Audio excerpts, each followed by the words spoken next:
Olá, bom dia, boa tarde, boa noite. Essa exposição é a exposição de apresentação de um trabalho para a disciplina de Seminário de Filosofia Contemporânea. Essa é uma disciplina ministrada pelo professor Jonas Tecchio e eu sou o Eduardo Matos de Oliveira, aluno da Filosofia, bacharelado URGS, e nessa disciplina a gente veio discutindo e lendo os trabalhos de alguns autores da filosofia contemporânea, em especial o Stanley Cavell e o Stephen Mulhall, que são autores que fazem parte de uma tradição do pensamento que explora, né, investiga a possibilidade, a consideração de que o cinema faz filosofia.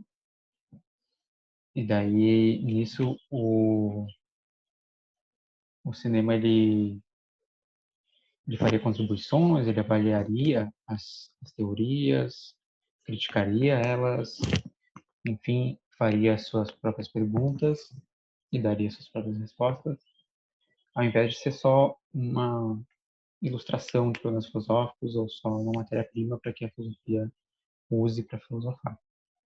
É seguindo essa ideia que, nessa apresentação, eu vou apresentar uma leitura do filme Funny Face, esse filme musical de 1957, dirigido pelo Stanley Donen, que é um diretor aí que dirigiu vários musicais famosos, inclusive o Cantando na Chuva. O filme Funny Face tem as estrelas aí Audrey Hepburn, né, essa estrela ascendente aí que tava cada filme que fazia era um boom, né? O Fred Astaire já estava mais da metade para o final da carreira, né? Que é um coreógrafo, dançarino, ator, cantor, enfim, tem uma extensão imensa de trabalhos. E a Kate Thompson, quando aparecer ali uma screenshot, né, uma captura do filme, eu vou mostrar ela ali. Ela é assim, um dos pouquíssimos trabalhos do cinema em que ela trabalha na frente das câmeras. Ela normalmente é a professora de técnica vocal das atrizes do cinema hollywoodiano da época. O filme apresenta várias músicas que foram compostas pelos irmãos Gershwin, que, que compuseram várias músicas memoráveis aí de musicais e de peças de teatro. Esse filme ele é uma adaptação de uma peça, Funny Face, né, que também era com Fred Astaire, a irmã dele, Adele, e, e surgiu aí essa ideia de passar ele para o cinema. Como a gente vai ver ali na descrição do filme, ele fala muito, né? Ele nos faz com que o espectador mergulhe um pouco assim no mundo da moda e, e para para isso, né? Eles também contrataram para o fazer do filme várias pessoas que estavam envolvidas nesse contexto da moda. Então, um deles é o Givenchy e a Edith, que são estilistas, né, do alto escalão da moda, de aquela coisa de passarela, top model mesmo. O outro também, uma referência, né, da revista fictícia ali, que aparece no filme, é uma referência a Harper Bazaar, uma revista também, o padrão, assim, de revista de moda, que é concorrente da Vogue. E também o Avedon, que o Richard Avedon foi um fotógrafo e foi ele que, que fotografou, inclusive, ele participou, né, das fotografias do filme, né, da cinematografia e o Avedon também, ele era um fotógrafo que trabalhava nessas revistas. Ele fez vários freelances para Lazar, para Vogue, porque ele fotografava modelos com roupas de estilistas famosos. E ele tinha esse estilo em que ele confrontava, né, as obras da moda com um cenário, com um cenário cotidiano ou com o mundo real. Ele não ficava no set, né, de fotografia, ele levava essas roupas e esses modelos para um contexto um pouco mais realista e ele tentava capturar emoções, movimento, ao invés de ficar só no set de filmagem. E de fato, a primeira cena depois dos créditos do filme é a câmera vai indo assim e a gente é levado para dentro do estabelecimento da editora da revista Quality, que é essa é a revista fictícia que vai estar aí no centro do filme.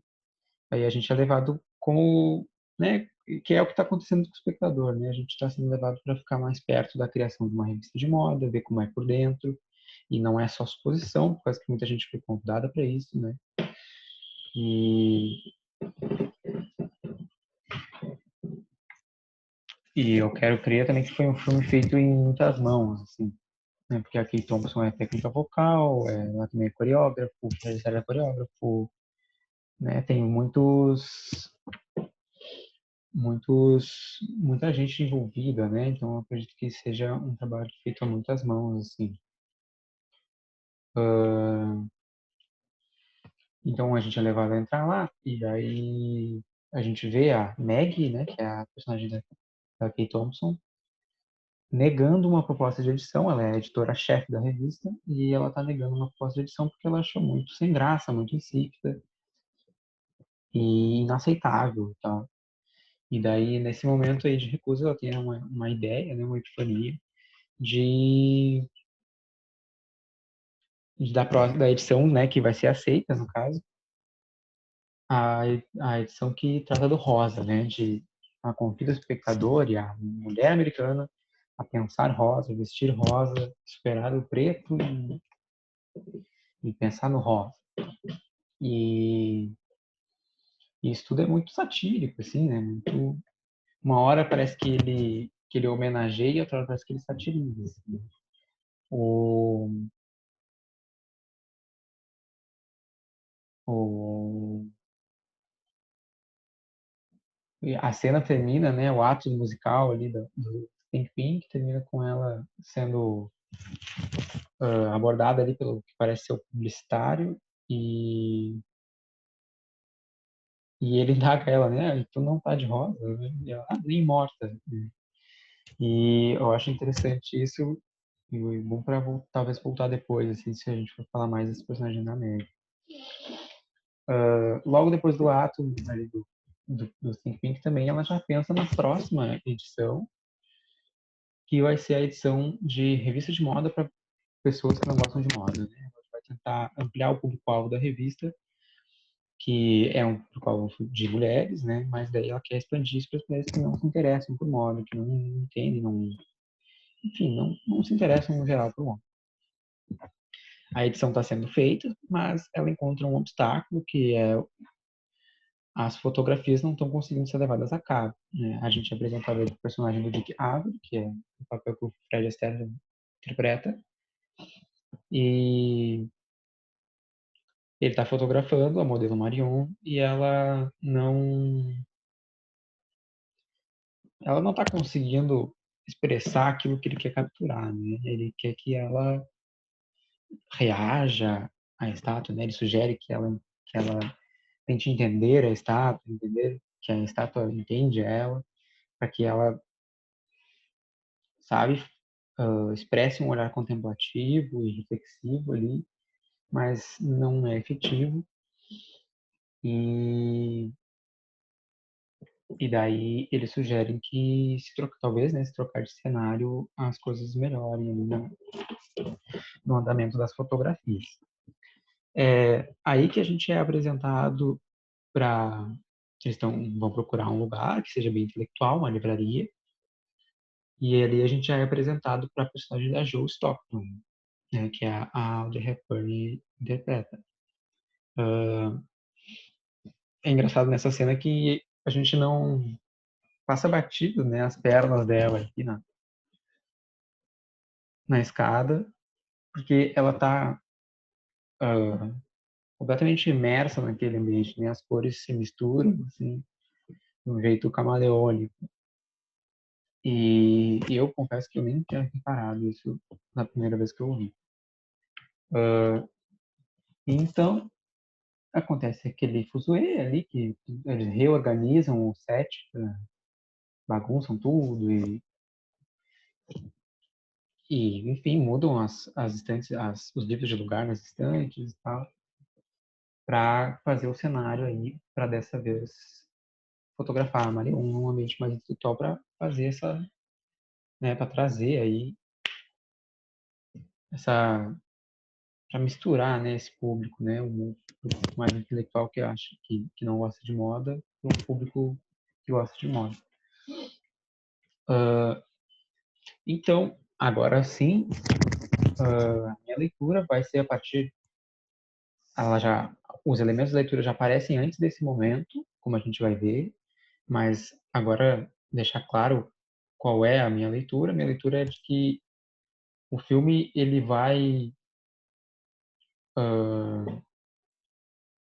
explorar os elementos da teoria da empatia, né? Não como se tivesse uma teoria da empatia, mas os elementos de uma teoria da empatia. Se alguém quiser pensar sobre empatia, o que esse sujeito deve considerar. E a minha leitura vai ser que os personagens principais, né? O, o Dick e a Joe, eles vão passar por uma espécie de educação. Eles vão passar por um aprendizado sobre o que é importante considerar sobre empatia. E nisso, ao mesmo tempo, né, o espectador também passa por esse aprendizado. Então, o Dick ele volta, né, para ajudar ela a reorganizar a estante. E na conversa, eles estão falando sobre uma, uma conversa até que é mostrada de um jeito bem fluido. Eles estão falando sobre fotografia, e daí ele fala que é legal que ele vai para Paris, ela fala que ela gostaria de ir para Paris para conhecer o pensador aí que idealizou o empaticalismo, né? Doutrina que teria com empatia o conceito central. Daí tipo, simpatia, daí ela diz ali que simpatia é entender o que alguém sente. Empatia é projetar a sua imaginação de modo que realmente se sinta o que a outra pessoa está sentindo. É colocar-se no lugar de outra pessoa. Eu já quero notar aqui que é um pouco assim curioso, né, que ela não tenha usado o exemplo da atitude que ele mesmo está fazendo, né? Talvez ela poderia dizer que ele está sendo empático, né? Ela poderia começar que seria intuitivo, pedagógico, se ela dissesse assim, empatia é isso mesmo que está fazendo, mas ela não faz, né? Ela prefere dar uma definição e eu acho que a partir daqui no filme a gente tem uma mudança assim de visão, né? Tipo, a partir daqui esse conceito vai estar na nossa cabeça, né, na cabeça do espectador, vai estar na cabeça dos personagens, vai estar na cabeça dos atores, o conceito vai estar ali.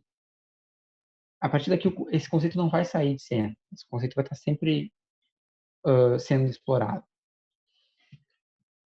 O termo empatia no mundo real, ele foi usado no meio acadêmico pela primeira vez por Edward Tishner, que traduziu, né, ele citando trechos, né, da obra do Theodor Lipps, ele traduziu esse termo Einfühlung como empatia, né?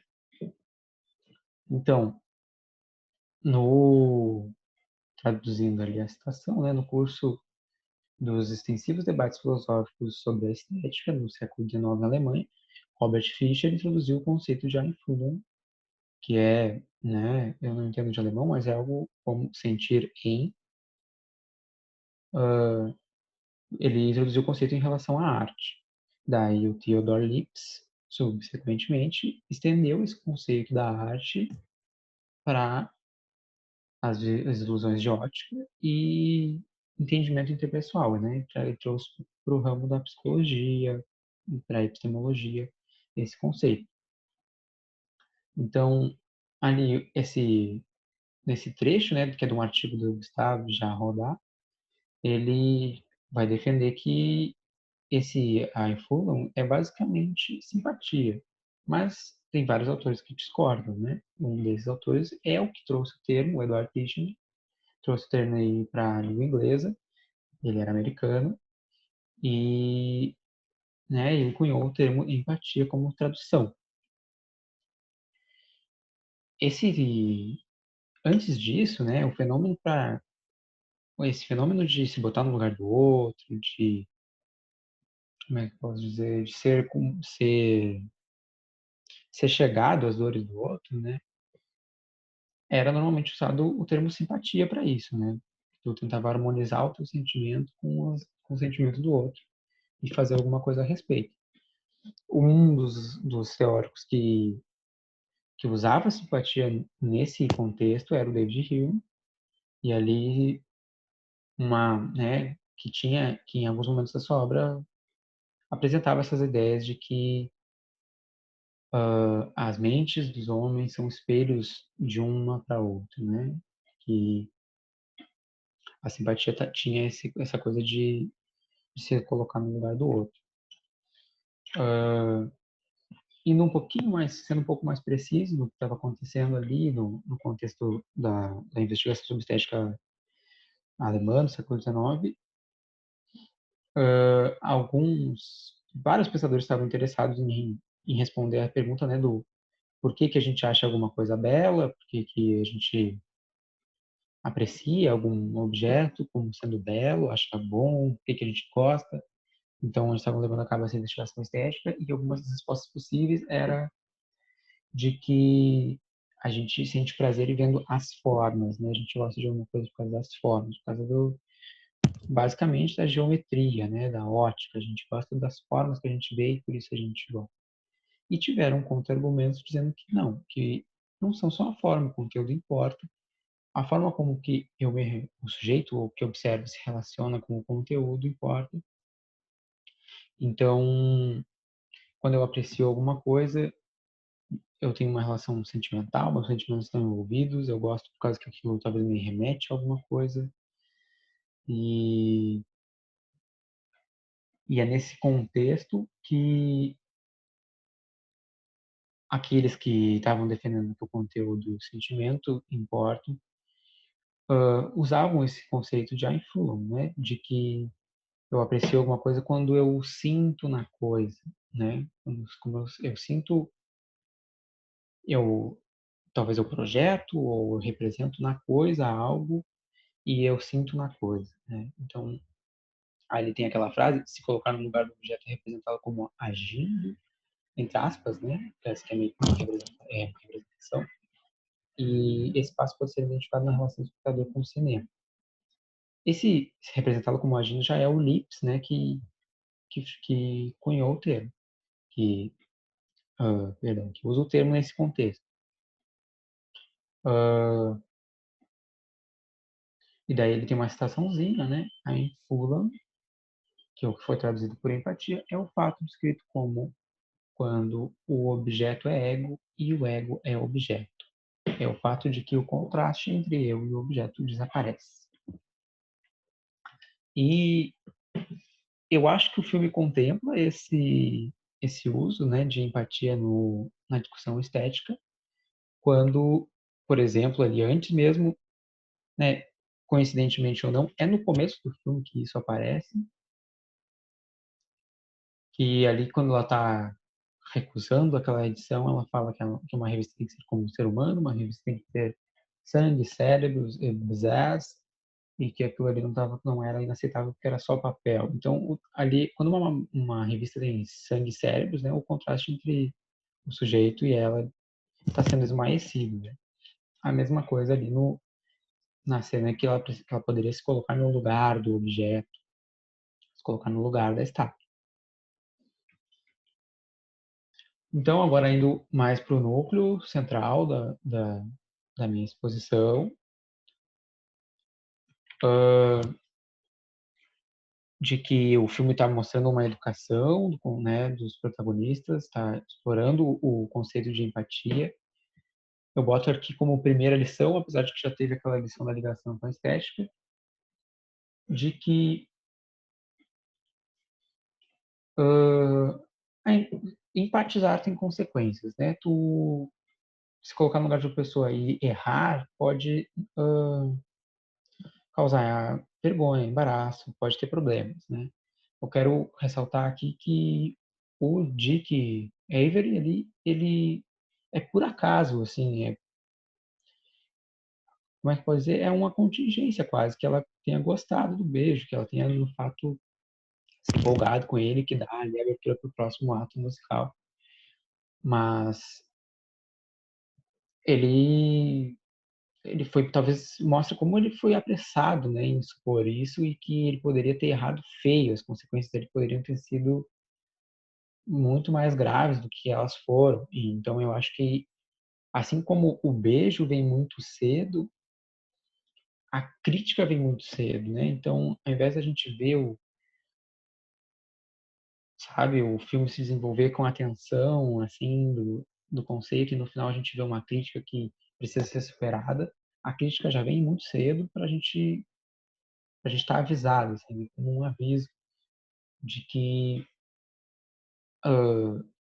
empatia é uma capacidade limitada, que tem limites isso.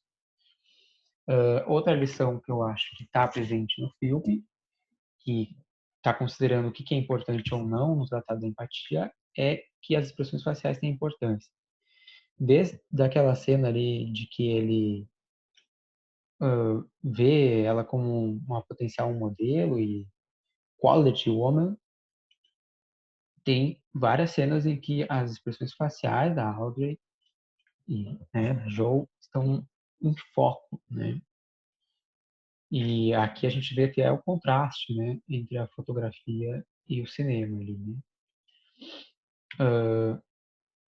Inclusive, a imagem que essa imagem que na verdade foi idealizada pelo Adam, segundo ali algumas críticas, o é, é a imagem somente da expressão facial, né? Está sendo capturado, que é um potencial talvez capa de revista ou página inteira, uma foto de página inteira, né? É só a expressão facial, que a gente vai ver como elas importam. Algumas dificuldades, né, também são mostradas. O filme inteiro mostra essa dificuldade de empatizar. Tem essa cena aqui de que ele não se dá conta de que, na verdade, talvez a Jo queria dançar com ele, né? Ele está com a mente muito fechada, achando que é um homem que tem que chamar uma mulher para dançar. E é o que leva ela a ter que desestressar com uma dança boêmia. Ele vai interpretar que ela só está mad, né? Ela só está braba, né? Talvez até doida. E ela diz, não, eu tô triste, eu tô magoada e eu tô brava, né? Então ele tem dificuldade em se colocar no lugar.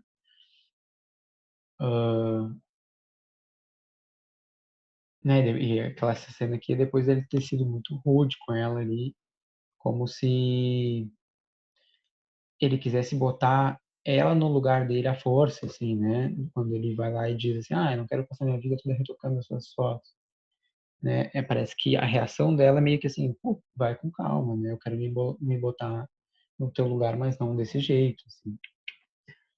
E também a cena ali de que os estilistas ali, né, os costureiros, eles estão saindo da,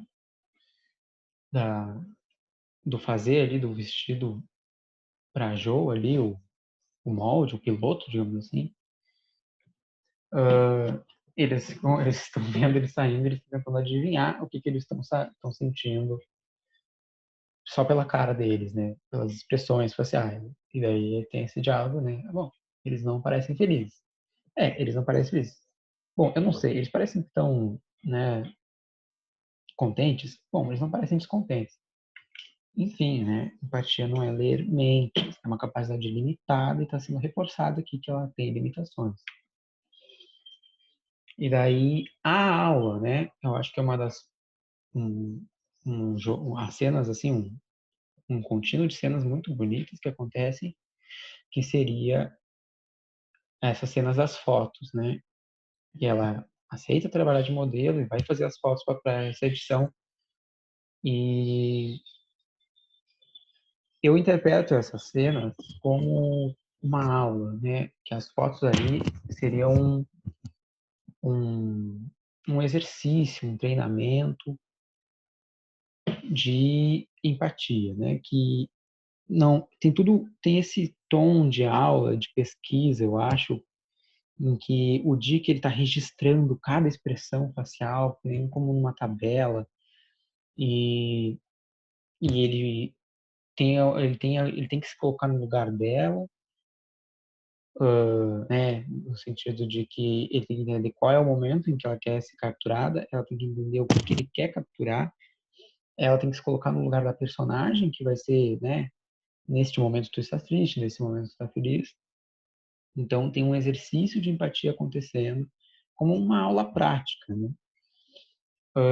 E a gente vê que essa aula, ela parece que vai do mais simples ao mais complexo, né? Começa só com você está feliz, por quê?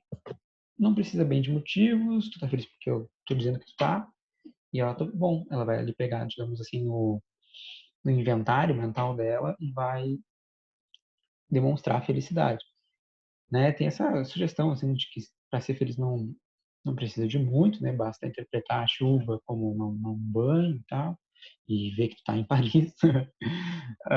E, enfim, e ali ele registra, né, a cara de felicidade dela. A próxima emoção é tristeza, e já tem ali uma consideração de, bom, por que motivo alguém estaria triste? Bom, porque ela está se despedindo. E nesse momento ali, a gente tem ali a diferença entre uma modelo e uma atriz, né? Que ela não está só, assim, fazendo a pose, né? Ela está se botando no lugar de quem está se despedindo. E daí, clique, registrar. Daí depois a gente vem a captura de uma expressão de amor, né? O que eles tentam reproduzir, capturar ali. Eu acho que amor é um sentimento um pouco mais complexo do que a felicidade e a tristeza. Depois, um olhar furioso. E daí aqui ele tenta só capturar ela pescando, assim, mas acontece de ela realmente pegar um peixe e se surpreender, né? E ter essa surpresa positiva, esse contentamento de ter pegado o peixe e clique, registrado. Depois ali a gente vai vendo ela superando essas sugestões, né? Ela vai expressar contentamento, ela vai dizer que ela está contente de estar no baile com a pessoa querida, mesmo ela sendo uma pomba. E daí esse contentamento, essa alegria, e com motivos, né? Explorando motivos para isso. E daí isso chega no seu platô ali, no topo, né? Em que ela não diz o que ela vai fazer, assim, basta. Parece que talvez seja uma coisa além da descrição, ou, enfim, só vendo para ele entender que essa foto captura talvez uma sensação de maravilhamento, de, sabe? Enfim, ele fala como fabuloso, né? E também eu acho que essa foto está capturando a autonomia dela, né? em, em demonstrar ela no vestido, em demonstrar o vestido. Para tu ver, a gente já não tem termos assim tão rápidos, tão, sabe, prontos assim para dizer o que é, qual o sentimento que ela está representando ali. Então, empatizar com isso pode ser o limite, assim, a gente não tem palavras para isso. E daí, a gente também não pode esquecer também que o Dick também está esboçando reações, né, ao longo das fotos. É um exercício junto ali entre eles. Ela está vendo que as expressões dele de não, não, isso não, sim, sim, isso sim, né? Vai, eles estão como se treinando, assim, né? Se conhecendo quais são as expressões que se faz quando está triste, as expressões que se faz quando está mal, e botando isso como um padrão, assim, registrando. Essas fotos, porém, chegam a um limite, né? Como a gente pode ver no filme, a gente não tem esse still frame, essa cena parada, né, estática da foto tirada, né? Quando é o vestido de casamento. E eu acho que isso quer dizer que aquela foto não conseguiu fazer parte da aula, não conseguiu dar conta da aula. E para quem está curioso como mais ou menos seria a foto, tem essa foto aqui que eu encontrei dos extras, né, do filme. Ela já não bate, né, a descrição, o que se espera com a foto e aí a gente entende que tem um limite isso, né? O Dick, ele pede para ela nada mais nada menos se colocar no lugar de uma pessoa que está tendo o dia mais feliz da vida. E a gente pode pensar que a empatia tem o seu limite de alcance, que ela não é capaz de alcançar certas emoções que são muito intensas ou muito específicas, né? Imagina se colocar no lugar de um astronauta que está há meses no espaço, né? Eu gosto talvez de ter simpatia, não sei, a gente pode pensar nesse jogo de termos que o filme mesmo propôs, mas eu posso entender, mas me colocar bem no lugar da pessoa não é possível, pode não ser possível, simplesmente. E também ele diz que ela já tem trabalhado há vários dias seguidos e talvez ela esteja um pouco esgotada, assim, né? Então, um dos limites da empatia é a condição daquele que empatiza, né? Se a pessoa está tendo um dia muito ruim, se colocar no lugar de alguém que está muito feliz, talvez não seja muito fácil ou não seja possível. E se está cansado e com outros ânimos ali, né? Outras condições de fraqueza e de dificuldade. Enfim, essa acho que é a parte central da leitura, de que tem um registro ali, que os personagens estão ao longo do filme inteiro participando dessa prática, dessa educação do que é empatia, o espectador é convidado, né, a participar também. Eu acho importante comentar também que a empatia, quando foi pensada pelo Lipps, pelo Theodore Lipps, né? Theodore Lipps, ele foi um cara assim que ele foi o rejunte daquela cena filosófica do século XIX, né? Ele fez contribuições para a estética, ele fez contribuições para a epistemologia, ele fez contribuições para a psicologia, ele dialogava com Wundt, com Freud, ele leu o Hume, apresentou coisas sobre o Hume, enfim, o cara ele era bem interdisciplinar nos conceitos dele e ele usava empatia desse modo. Então, a empatia, ela é pensada, né, como pelo Lipps, no primeiro momento, como imitação interna. Então, eu traduzindo ali essa passagem da entrada da Enciclopédia de Filosofia Stanford, né, entrada sobre empatia, que diz, bom, está explicando, numa citação indireta, né, que nós apreciamos um outro objeto como bonito, porque a empatia nos permite ver esse objeto em analogia com um outro corpo humano. Similarmente, nós reconhecemos outro organismo como uma criatura com mente por causa da empatia. A empatia, nesse contexto, é mais especificamente entendida como um fenômeno de imitação interna, onde a mente, né, a minha mente, a mente do sujeito que empatiza, espelha as atividades mentais, experiências de outras pessoas, baseadas na observação das suas atividades corporais e expressões faciais. A empatia aqui é a última, né, consequentemente, né, ela é baseada numa disposição inata para a mímese motora. A gente vai ver, assim, pelo que eu li em outros artigos, tem umas citações de que o Lipps ele sugere que a gente abandone esse entendimento da empatia como imitação interna, porque ele acreditava que não é só uma imitação que a gente faz baseada nos. Ele vai fazer uma. Ele vai atualizar a teoria. Né? Ele vai dizer que não é só uma imitação, e sim que é uma, é uma capacidade, né, interna que ele dá como dado, ele postula, né, o princípio de que tem uma capacidade interna que captura sentimentos alheios, né? E ali é uma imagenzinha ali para a gente pensar o que aconteceria, né, se a gente espelhasse uns aos outros, também como o Hume falou, né? A gente teria esse fenômeno de infinito, sim. Não posso deixar de citar também o Aristóteles, que também usou a imitação, né, teorizou a imitação no contexto da discussão da poética, isso aparece também em outros livros dele, e também no Aristóteles a imitação ela é um conceito que ele vai para várias áreas, né, da filosofia. Então a gente consegue aprender imitando e imitar é a base também da arte, né?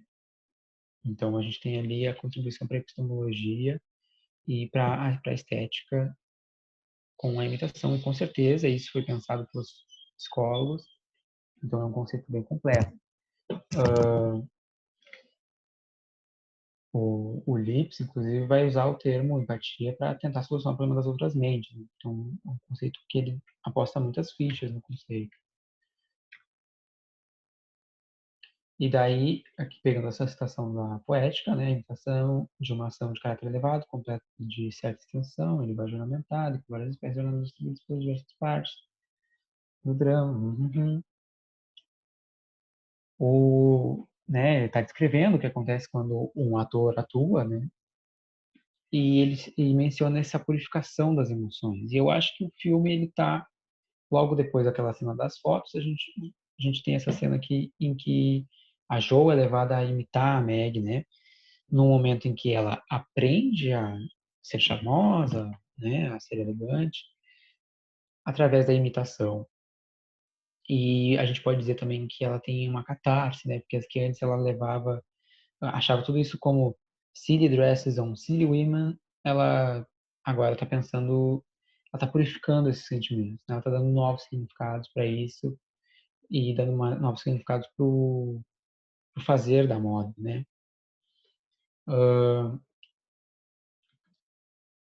Bom, concluindo a leitura, a gente tem depois dessa cena, a gente passa por aquele encontro com o Flostre, né?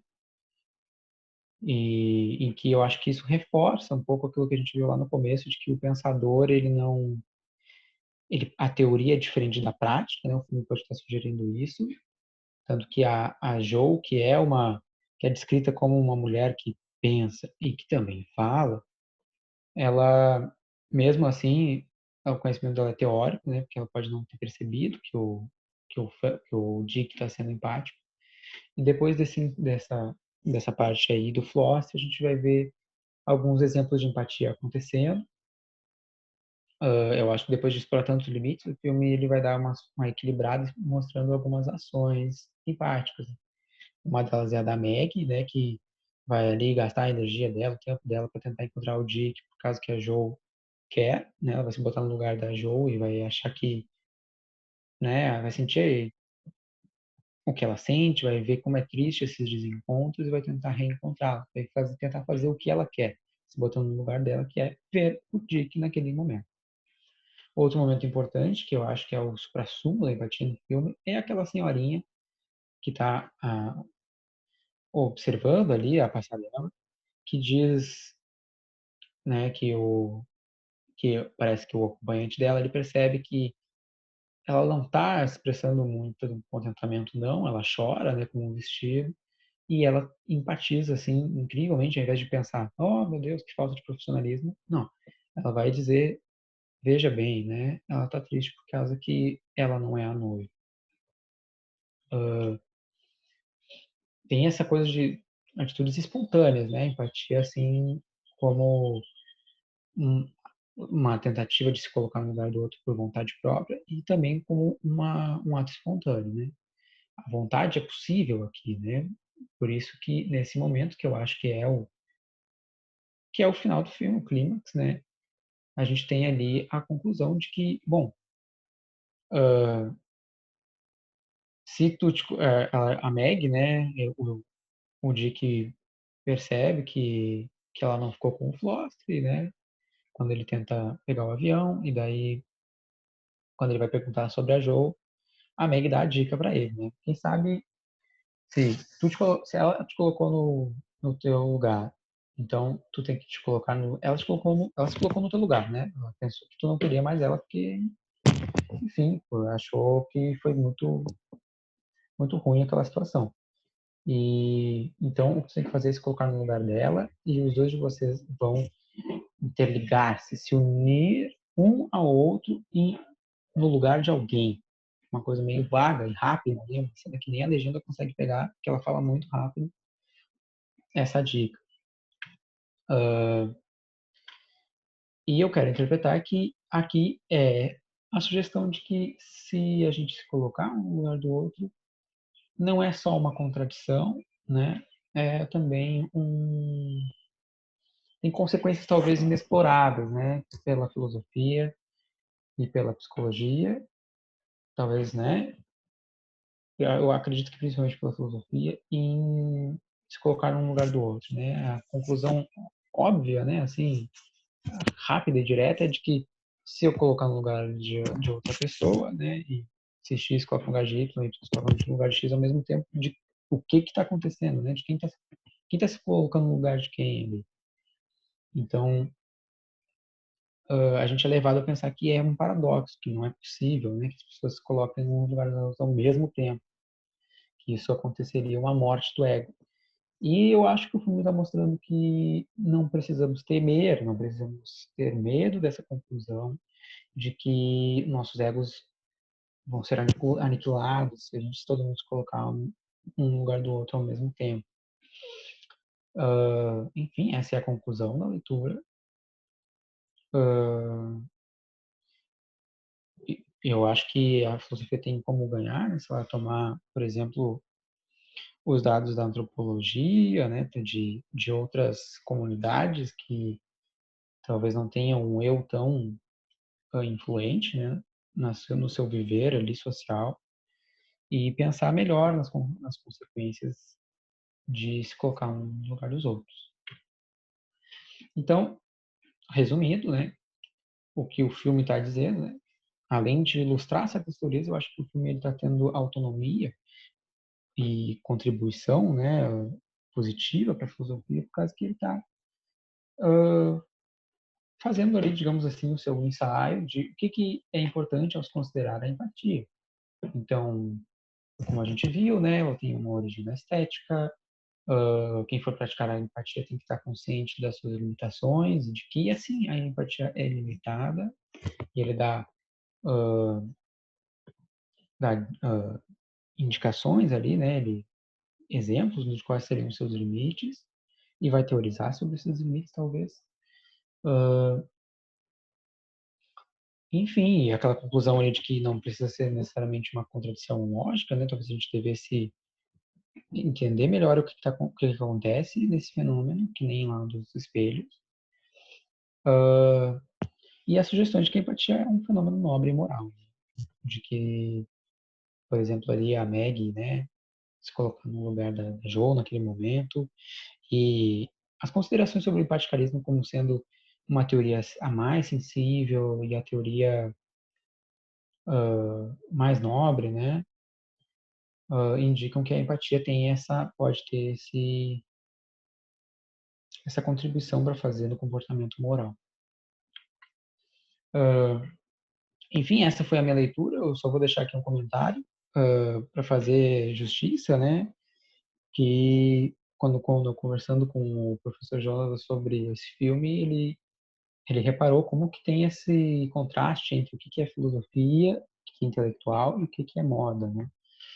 E como a gente pode ver pelos ambientes dos intelectuais, né, são escuros, né, tem uma penumbra, a casa do Flostre, o bar, né, café e a biblioteca, e os ambientes da moda são iluminados e coloridos. O ponto aqui talvez seja uma indicação de que a filosofia ela não está nem aí para isso, para o estilo, por causa que ela está preocupada com o conteúdo, com a verdade, com se seus argumentos fazem sentido. E a moda se distanciou desse conteúdo em momentos ali de falta de autocrítica ou, sabe, de considerações dogmáticas sobre o que é belo e, enfim, negando talvez uma intelectualização melhor do seu fazer artístico. A filosofia e a moda se encontram na arte, mas a filosofia vai ter esse ramo da estética e a moda também, quando bem feita, né, vai ter todo esse apelo aí ao apreço. E também elas podem se reconciliar. E eu acho que é isso que está sendo indicado nessa cena aí da passarela, né? Da primeira, né, exposição da Jo, que talvez nós não devêssemos descartar o estilo, a forma, né, o bzaz, a gente possa fazer os nossos trabalhos de filosofia com uma forma, porque a forma não exclui o conteúdo, né? Eu acho que por mais que a Jo diga que ela não é ela mesma, né? Eu acho que não é essa a lição que a gente tem que tirar daqui. Eu acho que a gente pode tirar uma lição de que a Jo continua a mesma. Ela está ali atrás do vestido, é ela mesma.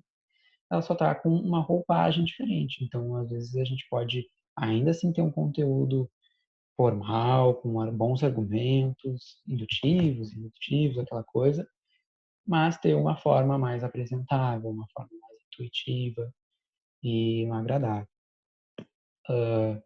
Bom, muito obrigado, né? Esse foi o meu trabalho, algumas referências que eu usei para desenvolver as teorias ali.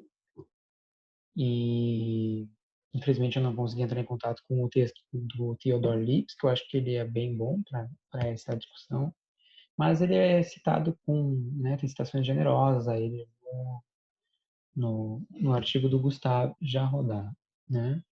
Ali o da Kátia Capro eu usei para as citações do Aristóteles, né? E a Enciclopédia Stanford, a entrada de empatia foi o cimento, né? O central. Bom, é isso. Muito obrigado. Um bom dia e até!